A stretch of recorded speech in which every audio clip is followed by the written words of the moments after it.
AmericaWorking.org and Kiefer Productions present America's Great Wall. For decades, politicians have been promising to secure America's borders. We all agree on the need to better secure the border and to punish employers who choose to hire illegal immigrants. We are a generous and welcoming people here in the United States, but those who enter the country illegally and those who employ them disrespect the rule of law. I think we can enforce our borders. I think we should enforce our borders. To have a situation where 40% of the babies born on Medicaid in California today are born of illegal immigrants creates a very real problem for the state, which is in deficit. Look, of course you can enforce the borders. Let me finish. I agree. To have 17% of our prison population at a cost of $300 million a year be illegal immigrants who come here and commit felonies. That's not what this nation is all about. Of course. Rather than making them or talking about putting up a fence, why don't we work out some recognition of our mutual problems, make it possible for them to come here legally with a work permit, and then while they're working and earning here, they pay taxes here. And when they want to go back, they can go back and they can cross and open the border both ways. Mexico is such an important problem. Mexican government's policies are pushing migration north. There isn't any sensible approach except to do what we need to do simultaneously, secure our borders with technology, personnel, physical barriers if necessary in some places, and we need to have tougher employer sanctions, and we need to try to incentivize Mexico to do more. If they've committed transgressions of whatever kind, they should be obviously deported. But it's a completely different story once those politicians are elected. Past efforts of reform did not do enough to secure our nation's borders. As a result, many people have been able to sneak in to this country. They said we needed to triple the Border Patrol. Or now they're going to say we need to quadruple the Border Patrol. Or they'll want a higher fence. Maybe they'll need a moat. Maybe they want alligators in the moat. But it is true our borders are out of control. It is also true that this has been a situation on our borders back through a number of administrations. And I supported this bill. I believe in the idea of amnesty. Hiding behind walls at a time that technology has made that impossible to do and unwise to even attempt. We can't wall ourselves off from the problems that are not bound by borders. The threat of communicable disease, like Zika, drug trafficking, climate change. No wall can be built. None. Drug and human smuggling, home invasions, murder. We're outmanned. Of all the illegals in America, more than half come through Arizona. Have we got the right plan? Plan's perfect. You bring troops, state, county, and local law enforcement together. And complete the dang fence. It'll work this time. Senator, you're one of us. What are the true meanings of the words of politicians, and why would they want open borders and amnesty? Here is the short version. It's called NAFTA, the North American Free Trade Agreement. A globalization and its superhighways running from Mexico through the United States all the way up to Canada and Alaska. Proponents of the agreement argued that free trade would provide an economic benefit to all, but unfortunately, it was never about free trade, but rather the creation of a North American Union. Do you notice there are no borders that delineate national jurisdictions? But let's have this president tell us the true story.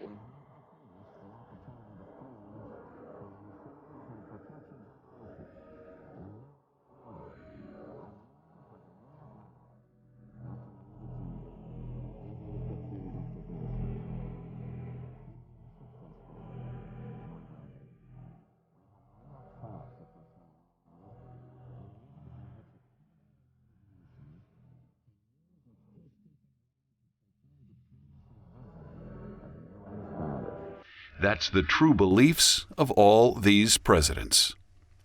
Politicians have always wanted amnesty for the sole purpose of adding progressive Democratic voters and to be able to outvote American patriotic citizens. We've already granted 7 amnesties. It started when Open Borders President Ronald Reagan signed into law the Immigration and Reform Control Act of 1986, which provided a blanket amnesty for over 2.7 million illegal aliens, and it contained 3 promises. 1. The government would make a concerted effort to control the borders. 2. An effective employer verification program would ensure that only legal workers were hired. 3. One-time amnesty would be granted for people illegally in the United States.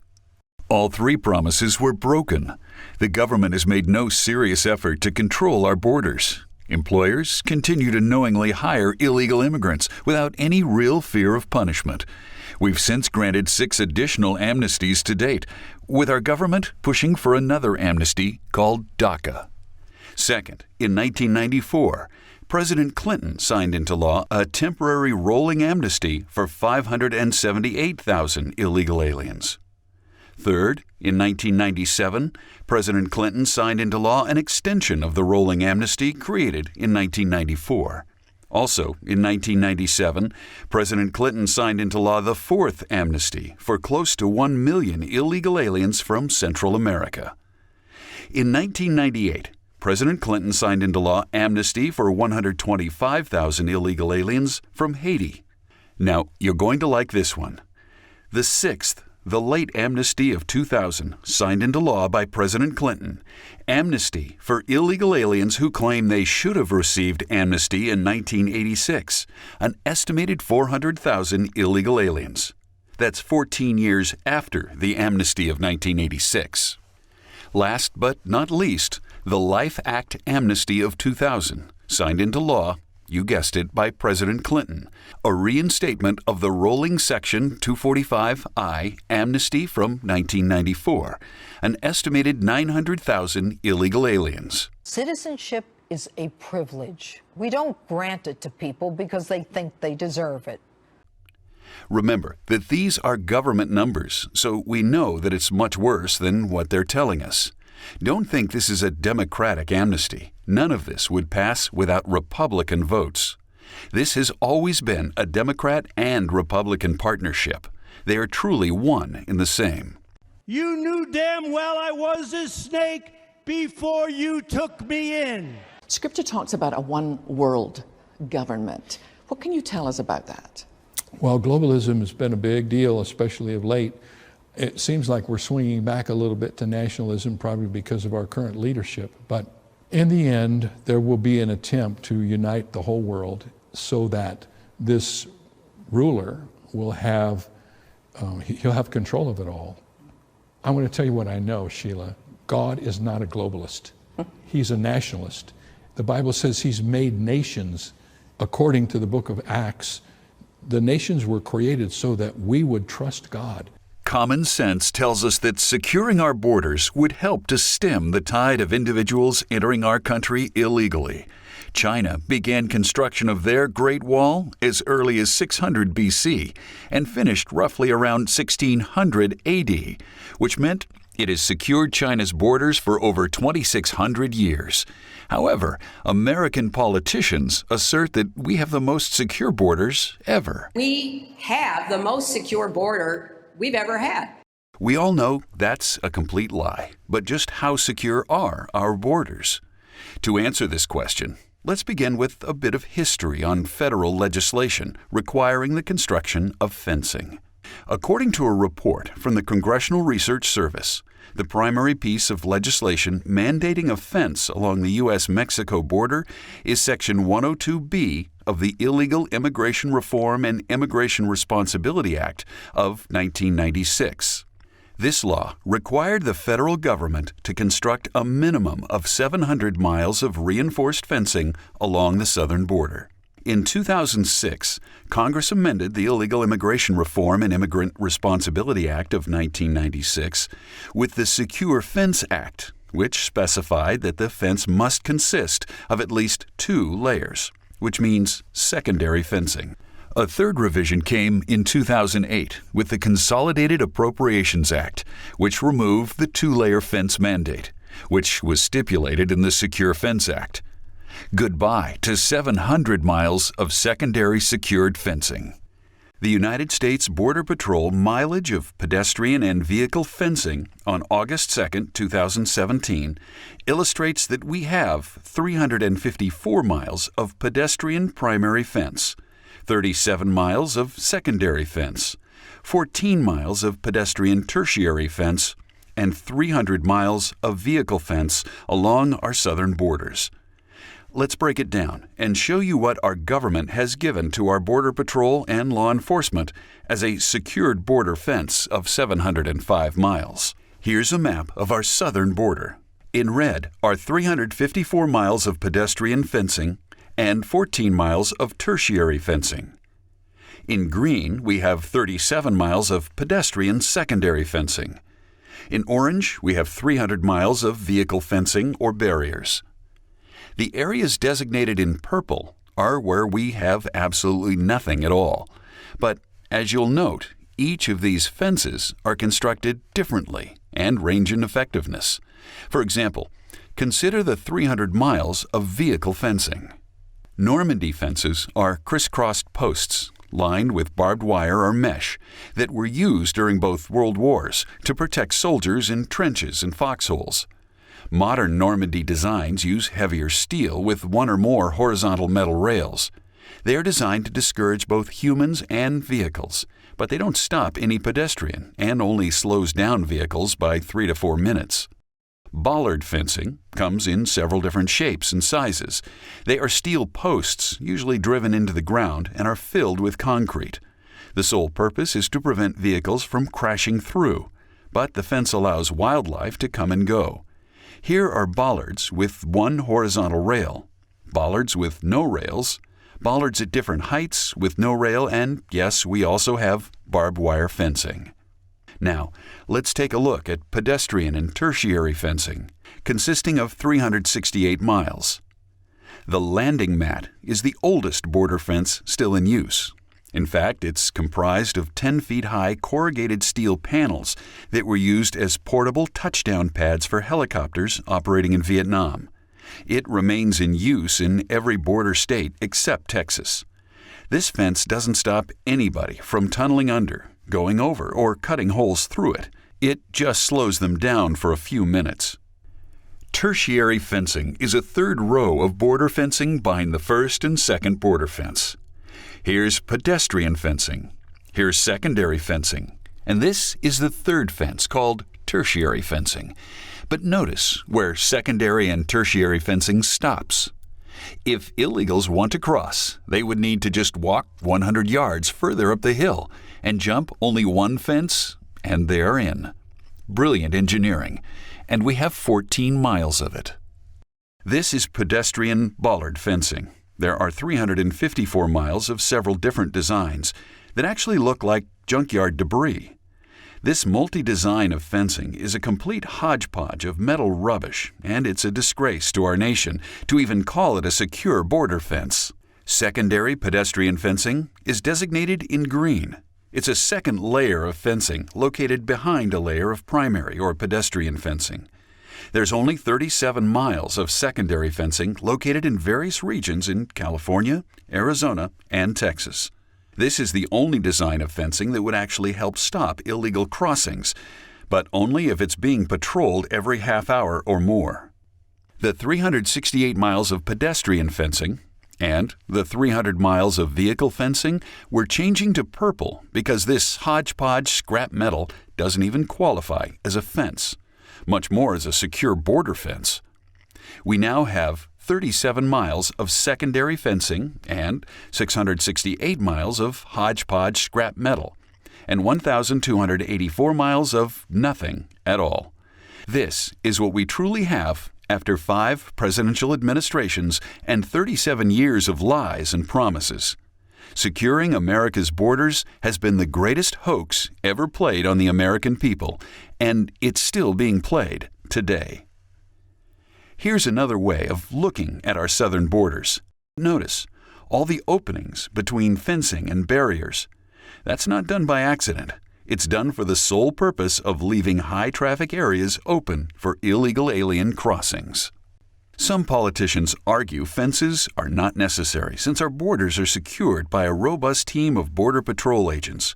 However, according to Border Patrol Union Council President Brandon Judd and Sheriff Paul Babot, who on March 8, 2016, revealed that both Presidents Bush and Obama's administrations ordered Border Patrol agents to be assigned to low-traffic areas and stay out of high-traffic areas. And if they went into those areas, they would be fired. And if they didn't like it, they could quit. This happened from 2000 through 2016. They also stated that Barack Obama and former U.S. Customs and Border Patrol Commissioner Gil Kerlikowske engaged in a campaign to mislead the American people into believing that our borders were secured and manipulated the data on the Border Patrol apprehension chart from 2000 to 2016. Instead of arresting 1.6 million illegal aliens per year, they have only been arresting 333,000 per year. Which means, in the last 17 years, instead of arresting 27 million illegal aliens, they have only arrested 5.6 million illegals, allowing an additional 21 million illegal aliens to enter our country that normally would be arrested. Here on our map, we have 15 high-traffic areas our Border Patrol were ordered to stay out of completely. The impact of open, high-traffic areas is enormous, and the number of illegal crossings went from immigration past migration all the way to invasion. During the last 17 years, these high-traffic areas provided superhighways for crossings of illegal aliens from 75 different nations, estimated at over 12 million illegal alien crossings per year. When crossing our southern border on foot, the amount of contraband is limited to what an illegal alien can carry on his back. This is nothing compared to the amount of contraband coming through our 52 ports of entries under NAFTA. Here's a map of Mexico with drug cartel territories in different colors. Cartels are wealthy, powerful, and well-organized, being established in over 103 major cities throughout the United States with designated territories. Here's a map of their superhighways from South America to Canada. It is impossible to put an accurate number on the millions of tons of illegal drugs, weapons, and terrorist-related materials that have entered our country, but we can give you an example of their impact. According to the 2016 National Survey on Drug Use and Health Report, there are between 24 and 28.6 million people who admitted to being daily drug users in the United States. A daily user will spend an average of $10 to $100 a day on their habit. So using a low median of $40 a day times the low number of 24 million users, that equals an average spending of $960 million a day in our country. This, times 365 days a year, would equal a $350 billion yearly income for the illegal drug industry. The 2012-2016 U.S. Customs and Border Protection Strategic Plan lists David Aguilar as the author and designer of the Defense In-Depth Strategic Plan, and it's still in use today. The acting commissioner, David Aguilar, stated, "The strategic plan establishes an approach for the Border Patrol that is tailored to meet the challenges of securing a 21st century border against a variety of different threats and adversaries." Border Patrol Chief Michael Fisher stated, "The principal theme of the strategic plan is to use information, integration, and rapid response to meet all threats." Here's Secretary Janet Napolitano's statement in 2010. "We provide the ability to identify and minimize risk, and to respond quickly should a risk materialize." So they're telling us that our Border Patrol is tailored to meet the challenges and uses rapid response to meet all threats. But on May 2, 2010, in an Arizona Republic article, David Aguilar stated, "Policymakers and the public need to understand that the border is not a fence or a line in the dirt, but a broad and complex corridor. It is a third country that joins Mexico and the United States. What does David Aguilar's broad and complex corridor look like? Well, here's our nation's border with Mexico. The first line in green is 100 miles away. The second line in blue is 200 miles away. And the third line in purple is 300 miles away.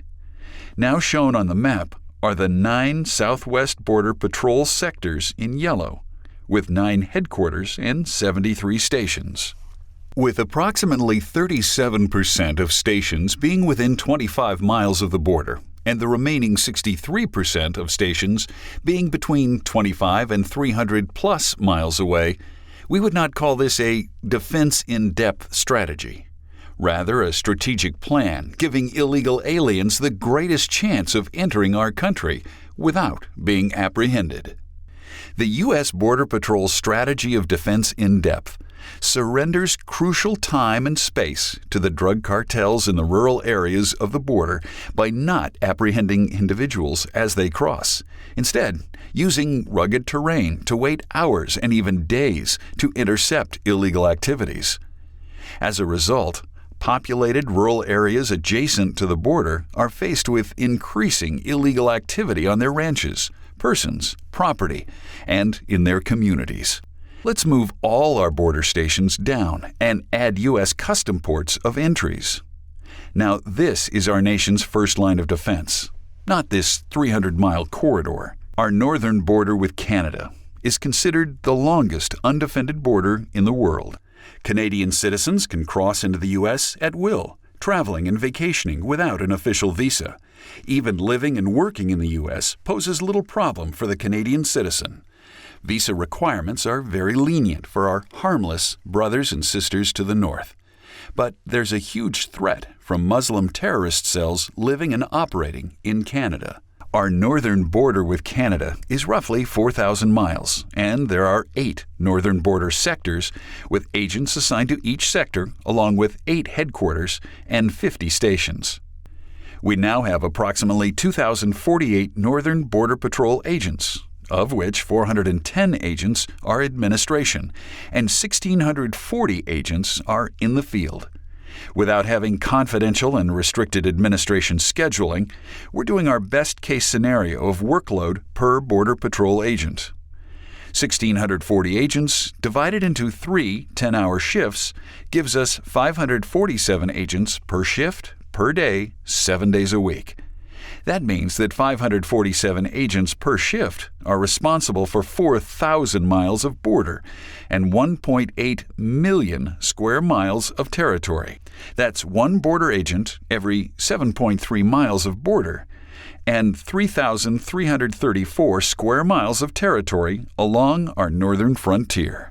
Our southern border with Mexico is roughly 2,000 miles, and there are 9 southwest border sectors with agents assigned to each sector, along with 9 headquarters and 73 stations. We have approximately 16,605 Border Patrol agents, of which 3,321 agents are administration, and 13,284 are agents in the field. 13,284 agents divided into 3 10-hour shifts gives us 4,428 agents per shift per day, 7 days a week. That means that 4,428 agents per shift are responsible for 2,000 miles of border and 860,000 square miles of territory, along with 1.6 million apprehensions per year. That's one border agent every 0.45 miles of border and 194 square miles of territory along our southern border. Our U.S. Customs and Border Protection have approximately 331 ports of entry, which include 10 ports in Alaska, 4 ports in Guam, 6 ports in Hawaii, and 9 ports in Puerto Rico. In the continental United States, we have 85 international airports, 99 coastal ports and offices, 165 northern border ports, and 52 southern border ports. Here is the website of the U.S. Department of Transportation Border Crossings Entry Data of 2017, where we calculated our totals of over 94 million crossings from Canada into the United States per year, and over 279 million crossings from Mexico into the United States per year. Crossings include pedestrians, cars, trucks, buses, trains, and large trucks with containers. On our northern border, we have approximately 83 ports of entry, with 82 additional ports of entry manned by the Office of Field Operations, who are part of U.S. Customs. We have a total of 165 northern ports of entry, consisting of 99 roadways, 30 rail lines, 25 bridges, and 11 ferries, with over 94 million inbound crossings per year. That means each port of entry would be responsible for 524 complete K-9 inspections per shift per day, 7 days a week. Now, we know why our northern border is described as the longest undefended border in the world. On our southern border, we have approximately 25 ports of entry, with 27 additional ports of entry manned by the Office of Field Operations, who are part of U.S. Customs. We have a total of 52 southern ports of entry, consisting of 20 roadways, 8 rail lines, 23 bridges, and 1 ferry, with over 279 million inbound crossings per year. That means each port of entry would be responsible for 4,913 complete K-9 inspections per shift, per day, 7 days a week. Now we know why our southern border is described as the busiest border in the world. Putting it into another perspective, let's illustrate our 52 southern border ports of entry, 279 million legal inbound crossings per year. Some ports of entry are commercial and some are pedestrian only, so for sake of clarity, we're averaging all 52 ports equally. Starting at the U.S.-Mexican border heading south, 248,869 semi-trucks with trailers at 53 feet long. Bumper to bumper, it's 2,498 miles long. 3,306 buses at 40 feet long, bumper to bumper, is 25 miles long. 20,315 train engines and rail cars at 85 feet long, bumper to bumper, is 327 miles long. 1,497,842 vehicle cars at 16 feet long, bumper to bumper, 4,539 miles long, and 3,609,279 pedestrians and vehicle passengers at a 2-foot square per person is 1,367 miles long, a total of 8,756 miles at each of the 52 ports of entry. That's 52 lines of crossings from our southern border all the way to the South Pole per year.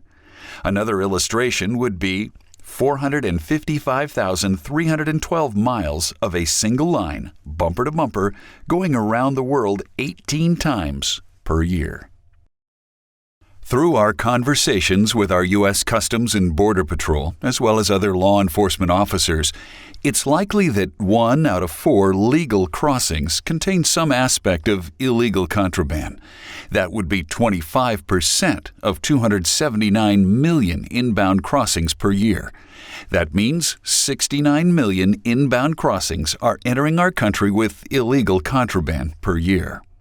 The 12 million illegal crossings per year, with a very small percentage of illegal aliens carrying 50 pounds of contraband on their backs per year, is a drop in the bucket compared to NAFTA's legal crossings. We hope you feel the same way we do. Our country has been sold out to NAFTA. As President Trump said, "For too long our government has abandoned the American system. Since NAFTA was approved in 1994, the worst trade deal ever made by any country, I think, in the world." Here are the 8 prototypes of what they're calling a border wall. All these walls are what we call apprehension barriers. We wait to see what comes under, through or over our barriers. Then we chase and apprehend. Is this the best American engineering can come up with? If we have to look at this wall for the next millennium, shouldn't it be America's best? A man-made wonder of the world, strong, beautiful, and impenetrable. Every time we look at our Great Wall, we could say, that's how close we came to losing our country. The world is watching how we handle our border security. The governments of the world want dictatorship with slavery, but the citizens of the world want their borders secured. They want their land back. They want to preserve their culture and to raise their flag and patriotism over their land once again. If we could lead, the world would follow. Here's a list of what we the people are demanding, and we will not settle or agree to anything less. Number 1. As a nation, we have the right to enforce and protect our borders. We also have the right to deport every illegal alien who's broken our laws. We are committed to securing our borders by constructing an effective wall. Number 2, mow the grass. Mowing the grass so that people can't be smuggled through the grass. What grass needs to be mowed to help our Border Patrol? Sorry, Nancy, we're taking this off the list, but you might want to pay attention to this next one. Drain the swamp. We'll never secure our borders with this government. We can no longer be spectators. We must help our president and drain the swamp. 3. Withdraw from the NAFTA treaty. 4. No amnesty, no DACA. Remember, we have granted amnesty 7 times from 1986 through 2000. What have you done to earn it? On second thought, it doesn't matter what you think. You've got no standing in this matter. You are not even a citizen. 5. Immediately end all chain migration and the visa lottery. 6. Abolish all sanctuary cities and prosecute anybody who disobeys. 7. Federal law mandating all states to verify U.S. citizenship before enrollment into public schools. 8. End all welfare, Medi-Cal, WIC, and EBT cards for all illegal aliens. 9. By eliminating free school education and all welfare programs for illegal aliens, we could save enough money in 1 year to build America's Great Wall 5 times from coast to coast. 10. Add 20,000 more Border Patrol agents. 11. We will provide preferential employment opportunities for all veterans who have selflessly given so much to our nation and who desire to work either as border agents or in our nation's infrastructure. And 12. Restructure U.S. Customs and Border Protection. Our Border Patrol agents who work on the ground say that one of the biggest problems they have is the fact that 98% of current Border Patrol management have been in place since the Obama administration, and that management still follows David Aguilar's philosophy. What is the problem with the wall anyway? Open borders only allow more people to cross and add to our tax burden. And who are you to say what a sovereign nation can and cannot do? Try doing that in your home country and see what happens to you. 13. Build America's Great Wall. We will build a great wall along the southern border, and Mexico will pay for the wall. We will begin working on an impenetrable, physical, tall, powerful, beautiful southern border wall. We will use the best technology, including above and below ground sensors, that's the tunnels, towers, aerial surveillance, and manpower to supplement the wall, find and dislocate tunnels, and keep out criminal cartels. And Mexico, you know that, will work with us. I really believe it. This is America's Great Wall, and it will be fully manned from coast to coast. America's Great Wall will be 35 feet high, 20 feet wide, and 2,000 miles long from West Coast Pier to East Coast Pier. And we're not giving up the Rio Grande River. On each end of both piers, we have underwater sensors that can detect anything from a small fish to submarines, and they are deployed 18 miles out on the West Pier and 12 miles out on the East Pier. Along the border wall, we'll have underground sensors that are so sensitive that we could hear a mouse dig. We'll also have motion detectors and infrared cameras along the south side of the wall. No one will be able to even touch our wall without us knowing it.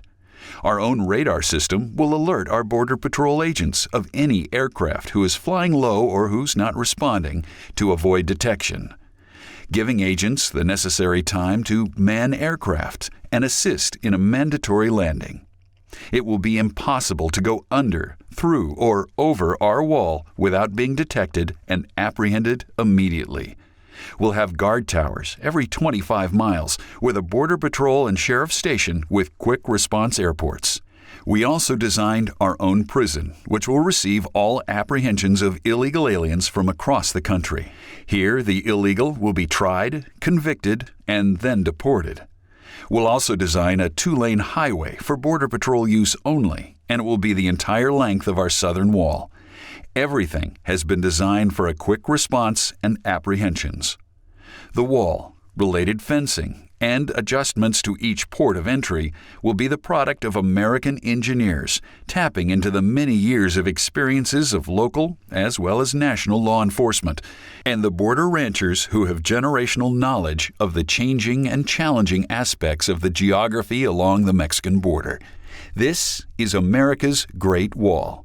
It's bold, strong, and powerful, and it shows the complete commitment to the world that America will be secured. We will make America strong again. We will make America wealthy again. We will make America proud again. We will make America safe again. And yes, together, we will make America great again. We're going to make America great once again. Those are words we've been waiting for our whole life. But these are not just words. They're the promise of action. For the first time in our life, we have a president who truly loves our republic, our Constitution, we the people, and the future of freedom. We the people of the United States of America are done with the decades of political promises, lies, and corruption. The omnibus bill that was just passed and signed into law is a total betrayal of our president and all of us who voted for him. The consequences of open borders and ignoring the law of our land would mean the destruction of America.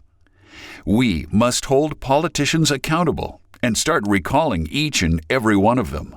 Our president needs our complete participation. We can no longer be spectators. We must become united as one. That has always been one of our strengths.